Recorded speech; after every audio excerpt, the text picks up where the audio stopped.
किसान आंदोलन को किसान आंदोलन को पूरा 1 महीना हो गया है और किसान अभी तक अपनी आंदोलन से टस से मस नहीं हुए हैं। कल मोदी जी लाइव आए थे और मोदी जी कह रहे थे कि किसान आंदोलन जहां पे हो रहा है वो जगह पिकनिक का अड्डा बन चुकी है, क्योंकि वहां पर किसान आता है, खाना खाता है, वहीं रहता है, पिकनिक बना रहा है। किसानों के बीच में इस वक्त मौजूद हूँ और जानने की कोशिश करते हैं कि जहाँ ये किसान मौजूद हैं, ये बुराड़ी ग्राउंड है, क्या ये पिकनिक का एरिया है? नमस्ते सर, आपका क्या नाम है? मेरा नाम भगत सिंह है। वो कहते हैं जाके पैर ना फटे बिबाई, सो क्या जाने पीर पर आई। किसी को पिकनिक लगती है, किसी को कुछ लगता है, किसी को कुछ लगता है, लेकिन जिनके को दर्द हो रहा है, आप कोई सो के दिखाओ ना, बैठ के दिखाओ, आके दिखाओ। ये कहने को तो कोई कुछ भी कह देगा। जो कर रहे हैं, जो भोग रहे हैं, और वो कि खाली अपने लिए नहीं बैठे। ये चिंता पूरे देश की चिंता है, क्योंकि किसानों से जुड़ी हर नागरिक जुड़ा हुआ है। हमारा पेट किसान के बिना नहीं चलने भरने वाला, और खाली पेट का ही सवाल नहीं, बाकी सारी चीज़ें हमारी किसान के माध्यम से आनी। कुछ कथा कथित राष्ट्रवादी जो चैनल हैं वो कह रहे हैं कि किसान नहीं है, ये खालिस्तानी है। क्या है सच? सबके पास पंजाब के, दिल्ली के, हरियाणा के आधार कार्ड है। अगर इन्होंने मान लिया हम खालिस्तान है तो बड़ी अच्छी बात है, फिर ये अनाउंस कर दे कि पंजाब खालिस्तान है। जब हम अपने हक मांगे हमें खालिस्तानी बताते हैं, कभी कुछ बताते हैं, कभी पाकिस्तानी बताते हैं। नहीं, मीडिया जो कह रही है कि कथा कथित राष्ट्रवादी चैनल जो कह रहे हैं, तो क्या मीडिया बिक चुकी है? ये बात मान ली। मीडिया तो जी गोदी मीडिया, वो तो ऑलरेडी मोदी के लिए ही काम कर रही है। हरियाणा से रोज़ कोई ना कोई 3-4 ऐसे आदमी जिनके गांव में जिनको कोई ब्लॉक समिति का अध्यक्ष नहीं बनाता, वो तिवारी से मिलने पहुंच जाते, तोमर से मिलने पहुंच जाते बार बार। वैसे किसी एमएलए से मिलना हो तो एमएलए के पास टाइम नहीं होता मिलने का, और तोमर वेला बैठा हुआ रोज़ हरियाणा से कोई ना कोई 4-5 आदमी पहुंच जाते हैं और चिट्ठी ले लेता है वो उनकी कि जी ये किसान इस बिल के फेवर में है। ये सब झूठी बिलाई की बातें हैं बीजेपी की, इनके IT सेल की और इनके मोदी भक्तों की। इनको ये समझ नहीं आ रहा कि किसान नहीं रहेगा तो क्या ये गोबर खा के या मूत पी के अपना गुजारा कर लेंगे? खाएंगे तो रोटी। राज बहादुर जी आपका नाम है ना? हाँ, कहाँ से आप? हम उत्तर प्रदेश लखनऊ जौनपुर के रहने वाले अच्छा, आप उत्तर प्रदेश से हैं। ये कह रहे हैं कि हरियाणा और पंजाब के किसानों को दिक्कत हो रही है, वहाँ एक बिहार के बैठे हुए थे, आप उत्तर प्रदेश के हैं, यानी देश में हर जगह इसके कानून से दिक्कत है। ऐसा है, यही तो गुमराह कर रहे हैं। हाँ। अभी आपने कहा कि इसको पाकिस्तान खालिस्तान से जोड़ देते हैं। हाँ जी, बिल्कुल। आज तक जितने भी धरने हुए हैं, क्योंकि दिल्ली ही एक जगह बनाई गई थी जंतर मंतर, जो अपना विरोध प्रदर्शन करने की, उस जगह को भी ये नक्शे से मिटा दिए हैं। वहाँ भी धरने, एक किसान कहाँ जा रहे थे? जंतर मंतर या रामलीला मैदान जा रहे थे। इनको यहीं रास्ते में रोक लिया गया और रास्ते में रोक करके रोड खोदे गए, ब्रेकेट पत्थर कांटे बिछाए गए, इनके ऊपर आंसू गैस के गोले छोड़े गए और परेशान किया गया। लास्ट में सोचे कि इनको खालिस्तानी कर दो, जो हिंदूवादी हैं वो बिखर जाएंगे। हाँ। और हिंदू और सिखों की आपस में लड़ाई हो जाए। ये मोदी जी का गेम फेल हो गया। और गवर्नमेंट का भी गेम फेल हो गया। उसने कहा कि अगर ये किसान हैं, ये अन्नदाता हैं और ये अपने हक के काले कानून की लड़ाई लड़ रहे हैं, अगर ये बताओ, ये काला कानून जब कोई किसान कहीं का मांगा नहीं तो इनको दिए क्यों? दूसरी बात है, अगर ये काला कानून सही है तो उसमें 7 बार किसानों की मीटिंग ली है, उसमें 20 संशोधन क्यों? अगर अच्छे है तो संशोधन करने की तुम्हें क्या ज़रूरत है? क्या ज़रूरत है उसमें संशोधन? इसका मतलब काला कानून ही नहीं, ये राष्ट्र को किसान ही एक है जो बादशाह है, देश का अन्नदाता है, बादशाह है और ईश्वर का दूसरा रूप है। इसको गुलाम बना दो, पूरे जीवन भर राष्ट्र गुलाम रहेगा। यही करना चाहते थे। और यही की नहीं, कई देश ऐसे हैं जो 4-5 जो अपने आप को विश्व गुरु समझते हैं, अपने आप खुद को, वो राष्ट्र को नहीं, खुद को विश्व गुरु समझते हैं। वो चाह रहे हैं कि इस देश को ऐसा गुलाम बना दो, किसान गुलाम हो जाएं। वो सब जगह देख के आते हैं। मोदी जी जब से आए हैं, ये 7 साल से कर के आ रहे हैं। विदेश में जा कर के आह्वान करते हैं कि हमारे यहाँ आओ, देखो हमारे यहाँ विजन। अरे हमारे यहाँ एक से एक बढ़ के बुद्धिजीवी होते हैं जो दूसरे देशों में राष्ट्रपति, प्रधानमंत्री, रक्षा मंत्री रह करके देश को बुलंदियों पे ले जा रहे हैं। हमारे यहाँ के लोग दूसरे देशों में, और हमारे यहाँ मोदी जी जो दूसरे यहाँ जाते हैं वहाँ आह्वान करते हैं कि इसको जॉर्ज डब्ल्यू बुश को जिता दो, इसको जिता दो। ये प्रधानमंत्री देश ने दिया था या प्रचार मंत्री बनाया था? पहली बात तो ये समझने की, बहुत समझने की। हम लोगों ने, हमारे यहाँ के बुद्धिजीवियों ने इसको ये नहीं खराब किया, यहाँ के युवाओं ने खराब कर दिया। युवा को लगा कि कितनी जल्दी हमें सब कुछ, नौकरी भी मिल जाए और 15 करोड़ रुपया खाते में, यानी जितना भी इन्होंने जुमला छोड़ा, सोचे अब जल्दी से मोदी को बना दो और सब कुछ पा लो। इसी के चक्कर में देश को बर्बाद कर रहे हैं। और इस समय यह आंदोलन केवल पंजाब नहीं, पंजाब सिख की धरती से सरदारों की, छत्रपति शिवाजी महाराज, गुरु गोविंद सिंह, वीरों की धरती है। सरदार भगत सिंह जिसने अपने युवा अवस्था में जवानी फांसी पे झूल गए और देश के गद्दारों के साथ कभी बात नहीं की। और आज गुरु गोविंद सिंह की उस 2 साहबजादों की जयंती है जिन्होंने हंसते हंसते, उनको मुगलों ने इतना प्रताड़ित किया, परेशान किया, आइस रूम में रखा, लेकिन उन्होंने देश के प्रति कभी नहीं, उन्होंने हंसते हंसते शहादत देना कबूल किया। ये वहाँ से आवाज़ उठी है और अब यह जा कर के राष्ट्रव्यापी आंदोलन हो चुका है पूरे विश्व में। विश्व का आंदोलन, यानी हर देश ने इसको प्रायोरिटी पे ले लिया और हिटलर मोदी को कह रहा है मान जा, नहीं तो ये भारतवासी, ये वीरों की धरती है। अब जा करके तुम्हें समझ में, अभी तक तूने शिक्षा मित्रों को नेस्तनाबूद किया है, आशा बहुओं के आंदोलन और आंगनबाड़ियों का, और चौकीदार कह के आया था, वो चौकीदार सिक्योरिटी गार्डों की नौकरी खा, यानी तूने सबको नेस्तनाबूद। अब जा कर के तुमने सही जगह पे पहुँचे, अब जाके तुम नहीं बचोगे।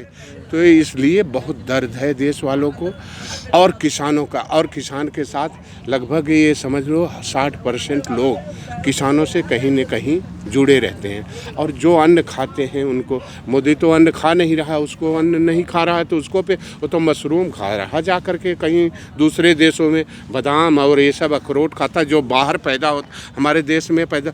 ये सिर्फ अंबानी, अडानी और जितने पूंजीपति हैं उनकी गोद में खेलना चाहता है। और हमारे देश को फिर से नवी रियासती, यानी जैसे पहले राज रियासत थी, बड़ी जंग लड़ी गई, तब जा कर के गुलामी से आज़ादी मिली, आज उसी तरफ हमें फिर से धकेलना चाह रहा है। तो देखिए किसानों का दर्द है।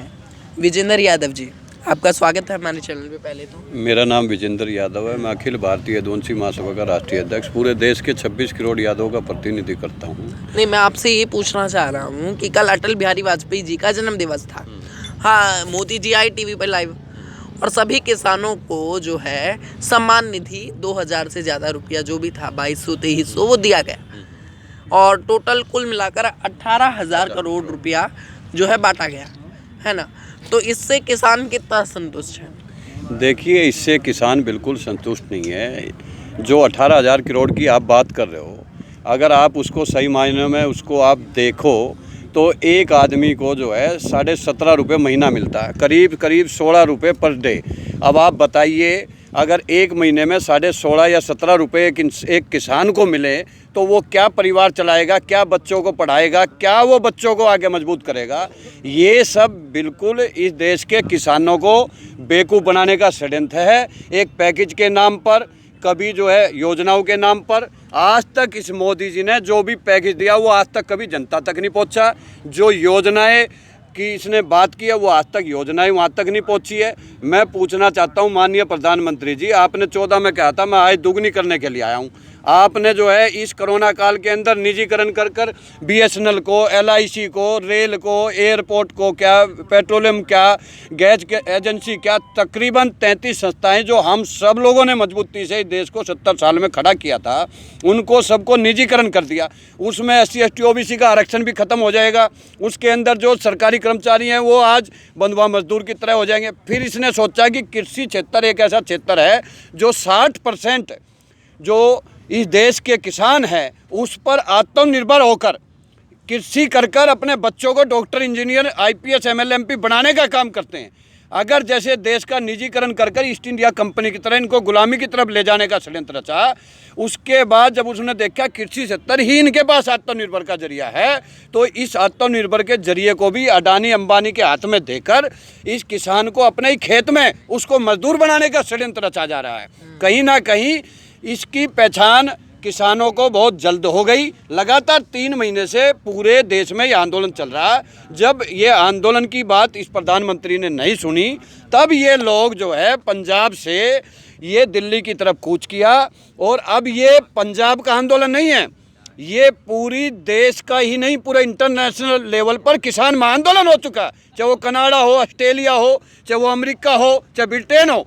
ऐसा पहला 74 साल आज़ादी के अंदर किसान आंदोलन है जो पूरी दुनिया के राष्ट्रपति, प्रधानमंत्री भी इस तानाशाही हिटलरशाही प्रधानमंत्री को कह रहे हैं भाई इनकी मांग पूरी करिए और जल्द से जल्द ये काला कानून वापस लीजिए। लेकिन ये देश का प्रधानमंत्री जी अडानी अंबानी की तो सुनता है, लेकिन दो रोड पर किसान बैठे हुए हैं लाखों की संख्या में, उनकी बात नहीं करता। हमें 16.5 रुपये नहीं चाहिए, ना हमें 18,500 करोड़ चाहिए। ये मोदी जी ने अपनी जेब से नहीं दिए, ये भी हमारे टैक्स के पैसे से। मोदी जी जिस हवाई जहाज में घूम रहे वो भी हमारे टैक्स के पैसे से। जो 2.5 लाख की घड़ी पहनता है वो भी हमारे टैक्स के पैसे से। जो 10-10 लाख का सूट पहनता है वो भी हमारे टैक्स के पैसे से। मोदी जी का कुछ नहीं, वो तो एक फकीर था, झोला लेके आया था। आज पूरे देश को बेचने का काम किया। अगर देश को बेचा जा रहा है, अडानी अंबानी के हाथों में दिया जा रहा है, तो या तो RSS BJP मजबूत हो रही है या मोदी अमित शाह मजबूत हो रहा है। आज अमित शाह का लड़का हजारों करोड़ रुपए का मालिक कैसे हो गया जो 50,000 का मालिक था। कहीं ना कहीं ये जो कृषि कानून बिल है, ये सरकारी मंडियों को ख़त्म करना, FCI को ख़त्म करना, MSP को ख़त्म करना। उसके तहत जब MSP ख़त्म हो जाएगी, सरकारी मंडी ख़त्म हो जाएगी और कॉन्ट्रैक्ट कर किसान की खेती पर भी वो अडानी अंबानी की कंपनी कब्जा कर लेगी, तो कहीं ना कहीं वो अपने खेत पर मजदूर बन जाएगा। अब आप ये बताइए, 5 जून को ये काला कानून लागू किया। 1 साल पहले कैसे पंजाब, हरियाणा के अंदर 100 एकड़ में अडानी के और अंबानी के कैसे गोदाम बना दिए गए। आप ये बताइए, 9,000 गोदाम पूरे भारत में बनने हैं। और 9,000 गोदाम का मतलब आप समझते हो, जब सरकारी मंडियां खत्म हो जाएगी और जब अडानी अंबानी के अंदर जो हमारा सारा अनाज, फसल सब सारी तरह की चली जाएंगी, तो इस देश के अंदर वो अपनी MSP से अपने रेट फिक्स कर देश के हर गरीब घर के चूल्हे को महंगा कर देगा, उसको बंद कराने का काम करेगा। और इस किसान को जो आज सरकारी मंडी में, आज आप MSP का तो रेट आज भी नहीं मिल रहा। MSP के जो 1850 रुपये का रेट है गेहूँ का, उस 1400 रुपये में बिक रहा है। जो मक्का 2250 रुपये की है वो 900 रुपये में बिक रही है।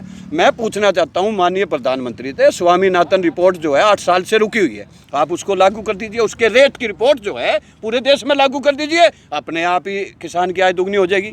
आप MSP जो आप कहते हो कि MSP पर हम बिल्कुल कोई समझौता नहीं करेंगे, MSP लागू रहेगी। अब ये बताइए, जब MSP है फिर हमारा 2250 का 900 में क्यों बिक रहा, 1850 रुपये का गेहूँ हमारा 1400 में क्यों बिक रहा। तो कानून ये बनाना चाहिए कि जो भी MSP से नीचे व्यापारी या मंडी में कोई भी आड़ती इसको खरीदेगा, उसके खिलाफ सख्त से सख्त ऐसा प्रावधान होना चाहिए कि उसको जेल हो। वो तो मोदी जी कर नहीं रहे। एक बात ये भी है कि मोदी जी सबसे पहले नोटबंदी लेके आए, सारे जितना भी बैंकों का पैसा था वो बैंकों में पहुंच गया, कोई कालाधन नहीं निकला। गरीबों को लाइनों में लगना पड़ा, उनके पैर टूट गए लाइन में, है ना। कईयों की शादी रुक गई, कई जो हॉस्पिटल में एडमिट थे वो मर गए। उसके बाद दूसरा GST लाए, बताया कि आपको जो है टैक्स से छुटकारा मिलेगा। देश की इकोनॉमी लगातार नीचे चली गई और इकोनॉमी ज़मीन के तलवे चाट गई। और उसके बाद तीसरा लॉकडाउन लेके आए, तो रहा सहा जो पूरी गुंजाइश थी वो इसने पूरी कर दी। और अब आपके लिए ये 3 कृषि कानून लेके आए हैं, तो क्या लग रहा है? देखिए, आप एक चीज़ जान लीजिए, अभी मोदी जी कह रहे हैं कि 3500 करोड़ रुपए का डेली किसान आंदोलन से नुकसान हो रहा है। मैं पूछना चाहता हूं, लॉकडाउन हमारे से पूछ के लगाया था क्या आपने? जो 6 महीने लॉकडाउन लगाकर इस देश को 24 पॉइंट नीचे GDP को ले आए आप लॉकडाउन के अंदर, तो वो लॉकडाउन देश की जनता ने नहीं मांगा था, वो मोदी जी ने लगाया था। तब मोदी जी ने GDP की फिक्र नहीं थी। अब किसान अन्नदाता की मांग पूरी कर दीजिए, किसान अपने घर चले जाएगा, अपनी अन्न पैदा करेगा। किसान को क्या शौक है ठंड के और कोरोना काल के अंदर ये रोड पर बैठा रहेगा? किसान को कोई वो नहीं है कि वो ठंड के अंदर यहाँ बैठा रहेगा, उसको आप उसकी मांग पूरी करिए, स्वामीनाथन की रिपोर्ट को लागू कर दीजिए, किसान को कर्ज मुक्त कर दीजिए, बिजली पानी फ्री दे दीजिए, इसको किसान आयोग का गठन कर लीजिए, किसान वापिस चला जाएगा। अरे जो अन्न पैदा कर कर दुनिया का पेट भरता है, जिस अन्नदाता का बेटा सीमा की रक्षा करता है, चाइना पाकिस्तान को मुंह तोड़ जवाब देता है, जय जवान जय किसान के नारे को आपने फेल कर दिया, डिवाइड एंड रूल, जवान को किसान से, किसान को जवान से लड़ा दिया। ये अंग्रेज करते थे, आज ये हमारी वोट की ताकत से बनकर हमारे पर इतलाशाही कर रहा है। मैं कहना चाहता हूं जीडीपी अगर आज 24.5 नीचे है तो इसका बीजेपी और आरएसएस और देश के प्रधानमंत्री को देता है। इस देश की जनता का कोई कसूर नहीं है।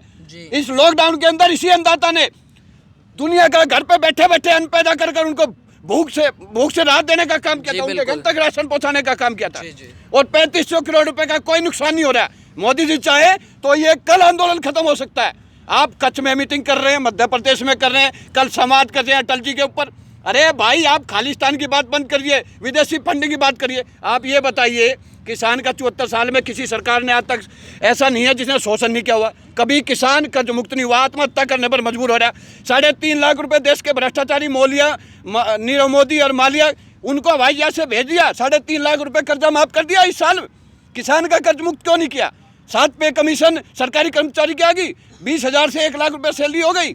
आज 74 साल में एमएलए एमपी की तनख्वाह 20,000 से 2.5 लाख रुपए हो गई। 8 पेंशन मिल रही है। 74 साल के अंदर डीजल महंगा, यूरिया महंगा, पेट्रोल डीजल महंगा, ट्रांसपोर्टिंग महंगा हो गया, तो किसान का वही रेट है, आज भी उससे भी कम मिल रहा है। महंगाई बढ़ती जा रही है, तो किसान की आय दुगनी क्यों नहीं की इस देश के 74 साल की आज़ादी के अंदर? ये पर्सन सोचने वाला पर्सन है। और ऊपर से ये काला कानून लाकर अडानी अंबानी को इस कृषि क्षेत्र के अंदर पूरा का पूरा निजीकरण कर कर ये पूरे 60% जो बहुसंख्यक लोग हैं जो देश के निर्माण में भूमिका निभाते हैं, देश की अर्थव्यवस्था मजबूत करते हैं, देश की सीमा की रक्षा करते हैं, इनको बंधुआ मजदूर बनाकर ईस्ट इंडिया कंपनी की तरह गुलामी की तरफ ले जा रहे हैं। 2 करोड़ रोजगार की बात करते थे, आज 12.5 करोड़ बेरोजगार हो चुके हैं। कहते हैं सबका साथ सबका विकास, अडानी का साथ और सबका विनाश की बात करते हैं। आज बेटियों की इज्जत लूटी जा रही है, आरक्षण छीना जा रहा है, इस जब निजीकरण कर ST OBC का आरक्षण छीना जा रहा है, डॉक्टर इंजीनियर बनने से रोका जा रहा है। और जब वो आत्मनिर्भर है, मोदी जी कहते हैं आत्मनिर्भर का नारा दे दिया, आत्मनिर्भर बना के हमें भगवान भरोसे छोड़ दिया गुरु के महाराज के। इस देश के अंदर वोट की ताकत से हमने बनाया था, तो आपकी जिम्मेवारी है लॉकडाउन के अंदर हर व्यक्ति तक सुविधा पहुंचाने का काम, लेकिन नहीं पहुंचाया। तो इसलिए मैं कहना चाहता हूं मोदी जी को, अब की बार 26 जनवरी को जो है किसान रेजिमेंट के रूप में किसान परेड होगी। और यादव साहब जीजू मत कहिए मोदी साहब, और मोदी जी को ये दिखा देंगे कि ये देश हमारा है, ये देश तेरा नहीं है, तू इस देश का लुटेरा है, देशद्रोही है।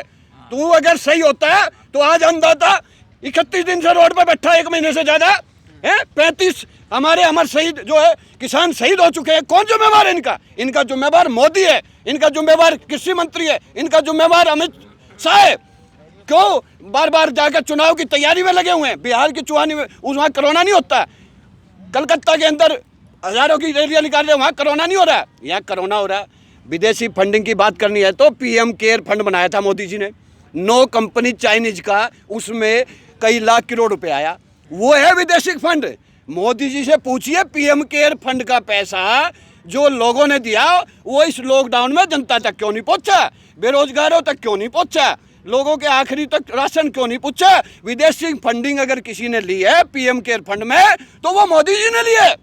पूरे दुनिया के देशों से PM केयर में पैसा आया। और जो यहाँ पे अन्नदाता जो हमारा ही परिवार का, जो कनाडा के अंदर, अमेरिका के अंदर, ऑस्ट्रेलिया के अंदर, ब्रिटेन के अंदर, जो हमारा NRI भाई हमारे परिवार से जाकर बिजनेस कर रहा है, नौकरी कर रहा है, अगर वो वहाँ कमाकर हमारे अन्नदाता की हेल्प कर रहा है राशन के रूप में, पैसे के रूप में, कपड़ों के रूप में, उसको आप जो है विदेशी फंडिंग बोलते हो? विदेशी फंडिंग तो माननीय प्रधानमंत्री जी RSS के टाइम से आपकी BJP ने की है, RSS ने की है। उस समय अंग्रेजों और मुगलों के गुलाम थे। जब कहाँ थे आप लोग? इस देश को आज़ाद कराने में सबसे ज़्यादा शहादत बलिदान कौन देता है? गुरु गोविंद सिंह के वंशज देते हैं, हमारे बाबा साहब के वंशज देते हैं। तो कहने का मेरा मतलब यही है कि आज ये देश और संविधान खतरे में है। ना ये संविधान को मानते हैं, लोकतंत्र का गला घोटा जा रहा है। आखिरी में देश को निजीकरण की तरफ ले जाकर डॉक्टर इंजीनियर IPS से बनने से रोककर वही 15% के सामंतवादी व्यवस्थित लोग इस देश पर कब्जा कर हम लोगों को बंधुआ में दूर बनाना चाहते हैं। लेकिन उसको ये नहीं पता, ये अन्नदाता अब की बार आर पार की लड़ाई के लिए रोड पर निकला है और अब की बार 26 जनवरी और लाल किले पर झंडा अब की बार अन्नदाता फहराएगा। और अगर इसने जल्द से जल्द ये मांग पूरी नहीं करी तो इसके बाद हमारे प्रधानमंत्री आवास का घेराव, संसद भवन का घेराव, एक MLA MP जो भाजपा का है उसको घर से नहीं निकलने दिया जाएगा। ये मान लीजिए आप। इसलिए मैं कहना चाहता हूँ माननीय प्रधानमंत्री जी, ये किसान विरोधी काला कानून वापस ले दीजिए। और जो आज आपने हमारी रेल को भारतीय अडानी रेल बनाकर भारतीय आपने अंबानी रेल बना दिया, ये हमारे टैक्स के पैसों से रेल बनी हुई है। आपने कैसे अडानी के गोदाम तक पटरी पहुंचाकर उस रेल का नाम अडानी रेल कर दिया। ये बिल्कुल बर्दाश्त नहीं करेगी जनता।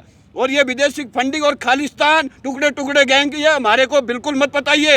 ये हिंदू मुस्लिम सिख ईसाई आज़ादी से पहले भी उन्होंने वीरता जैसे बलिदान दिया था जब ये देश आज़ाद हुआ था। और आज भी हिंदू मुस्लिम सिख ईसाई सभी इस देश के निर्माण में, देश की अर्थव्यवस्था में, सीमा की रक्षा में, देश के विकास में और वोट की ताकत से हिंदू मुस्लिम सिख ईसाई सरकार बनाने में अहम भूमिका निभाते हैं। तो कैसे ये हिंदू राष्ट्र बन सकता है? ये हिंदू राष्ट्र की बात नहीं करते, हिंदू मुस्लिम की बात करते हैं, उनको लड़ाने की बात करती है, मंदिर मस्जिद की बात करते हैं। अब उन्होंने सोचा हिंदू को सिखों से लड़ा दिया जाए, लेकिन इस मामले में फेल हो गई। हिंदू सिख कुछ नहीं है, हम सब भाई हैं, हम सब अन्नदाता हैं। इसने सोचा था शाइनी बाग बनाकर सुप्रीम कोर्ट पर दबाव बना के रोड खाली का ऑर्डर मिल जाएगा, वहाँ पर ये सुप्रीम कोर्ट में फेल हो गया। कहीं ना कहीं आज जो है पूरे देश को इसकी असलियत का पता लग गया। मैं आपके चैनल के माध्यम से बताना चाहता हूँ, हिटलरशाही तानाशाही प्रधानमंत्री को हमारी वोट की ताकत से बना सकते हैं तो आने वाले समय में आपको बंगाल के अंदर भी हराकर हम और 24 में भी हराकर आपको फिर बाबा बनाने के लिए तैयार बैठे हुए हैं। इसलिए जल्द से जल्द स्वामीनाथन की रिपोर्ट को लागू कीजिए, किसान का कर्जा माफ कीजिए, किसान आयोग का गठन कीजिए, कृषि और पराली कानून पर जो लगे मुकदमे उनको वापस लीजिए, जो 35 जवान शहीद हुए उनको आप 1 करोड़ रुपया आवास नौकरी देने का काम कीजिए। और इसके अलावा किसान आयोग गठन कर उसमें एक किसान को चेयरमैन बनाकर उस काम को करिए। आखिरी में मैं इतना ही कहना चाहता हूँ, चिड़ियों को बाज से लड़ाया, गीदड़ों को शेर बनाया, 1.25 लाख से 1 लड़ाया, तभी गुरु गोविंद सिंह नाम कहलाया। ये उसके वंशज है। अब वो सिंगू बॉर्डर नहीं है, अब वो सिंगू बॉर्डर नहीं, वो सिंह बॉर्डर है, वो सिंह बॉर्डर है। इतिहास में उसका नाम लिख दिया। आज मोदी जी ने मरे हुए लोगों को जिंदा कर दिया। आज मोदी जी ने हिंदू मुस्लिम सिख ईसाई को सबको जागरूक कर दिया। आज सब निकल गए। अब अगला आंदोलन हो गए, EVM हटाओ, भाजपा भगाओ, EVM हटाओ, देश बचाओ, EVM हटाओ, संविधान बचाओ, EVM हटाओ, RSS भगाओ और इस देश को बचाओ। ये आंदोलन आगे होगा हम लोगों का। जय जवान, जय किसान। खुशियां दे नारे बुलावे, फतेह सिंह जो रसमत दे मानू भावे, सत श्री अकाल बोले सोहणियाल। सत श्री अकाल। वाहिगुरु जी का खालसा, वाहिगुरु जी की फतेह। तो वाहिगुरु जी के आशीर्वाद से आप लोग ये न्याय की जो लड़ाई है वो आप लड़ रहे हैं। तो सरकार आपकी सुन नहीं रही। बहुत मतलब कोई दिक्कत आपको यहाँ हो रही है? दिक्कत तो बहुत ज़्यादा बेटा हो रही है, बता नहीं सकते। इतनी दिक्कत हो रही है। हमारे माँ बाप भाई सब सड़कों पे बैठे। हम अब अपने दिल का हाल किसी को नहीं बता सकते। इतना हमारे दिल में दुख है। इस दिसंबर के महीने में हमारे गुरुजी ने अपने बच्चों को लेके, हमारी गुजर कौर माता जी ने अपने बच्चों को लेके सड़कों पे, आज हमारे भाई सड़कों पे बैठे। मैं तो मोदी जी के आगे हाथ जोड़ के यही बेनती करती हूँ भी भाई हमारे पे रहम कर ला, हमारे बच्चों पे रहम कर ला। अब तेरे से कुछ नहीं मांगते, तेरे में भगवान सुमत बुद्ध डाले। मेरी तो हाथ जोड़ के यही बेनती है मोदी जी से। वो क्या देगा, हम देंगे उसको। आपकी आंखें नम है, आपकी आंखों में एक उम्मीद है, आप संसद की ओर देख रही हैं कि आपके जो 3 काले कानून पास किए गए उनको वापस ले लिया जाए, हम तो मगर अभी तक नहीं लिया जा रहा है। मोदी जी कल कह रहे थे कि ये जो यहाँ लोग बैठे हैं ये पिकनिक बना रहे हैं। पिकनिक उसको के आके बैठ तो सी, तू भी मना हमारे साथ, हमें भी अच्छा लगेगा। वो भी आके बैठे हमारे साथ पिकनिक मनाए। क्या कह रहे हैं सर, क्या नाम है आपका? मेरा नाम प्रकाश यादव है।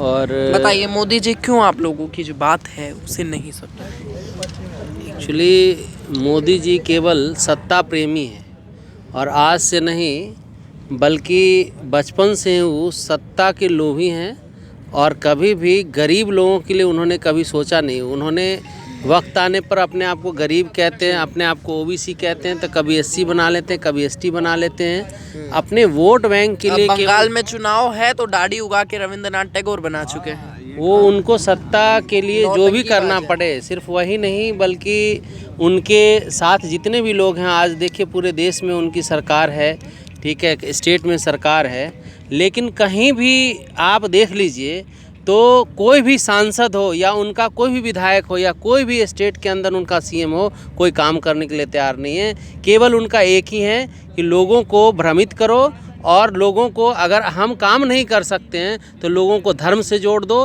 हिंदू मुसलमान से जोड़ दो, ठीक है, और मंदिर मस्जिद का मुद्दा ले आओ और लोगों को रोज़गार के नाम पर, ठीक है, कि आप रोज़गार करो। किस चीज़ का रोज़गार कर रहे हैं हम? हमें नौकरी मिल रही है क्या? रोज़गार आप अगर सड़क योजना की बात करते हैं तो सड़क योजना में आप क्या पैसे देते हैं? ठेकेदार पैसे खा लेते हैं, मज़दूर को आधा मिलता है। आप 5 साल आप वो उनको दे सकते हैं मज़दूर को, लेकिन ज़िंदगी भर जो हम लोग अपने बच्चे गरीब जो किसान वर्ग हैं वो सबसे गरीब स्तर पर हैं, जिनके ऊपर कर्ज, हर किसान के ऊपर आज कर्ज है। उनका बच्चा पैदा होता है तब भी आज कर्ज लेकर के वो पैदा होता है और वो पढ़ा लिखा करके अपनी ज़मीनें बेच देते हैं, लेकिन उनको कोई नौकरी नहीं मिलती है। अगर नौकरी के लिए वो तैयार भी करते हैं तो उन्होंने क्या है कि सवर्णों को उन्होंने ऐसा काम किया है कि इंटरव्यू के अंदर वो ऐसे लोगों को शामिल करते हैं कि वो केवल उन्हीं को नौकरी देते हैं जो सबल हैं, गरीबों को छांट देने का काम करते हैं। और जो 10% आरक्षण उन्होंने दिया है उनके लिए कोई आंदोलन नहीं हुआ, कोई डिमांड नहीं किया है। उन लोगों में कोई गरीब नहीं है,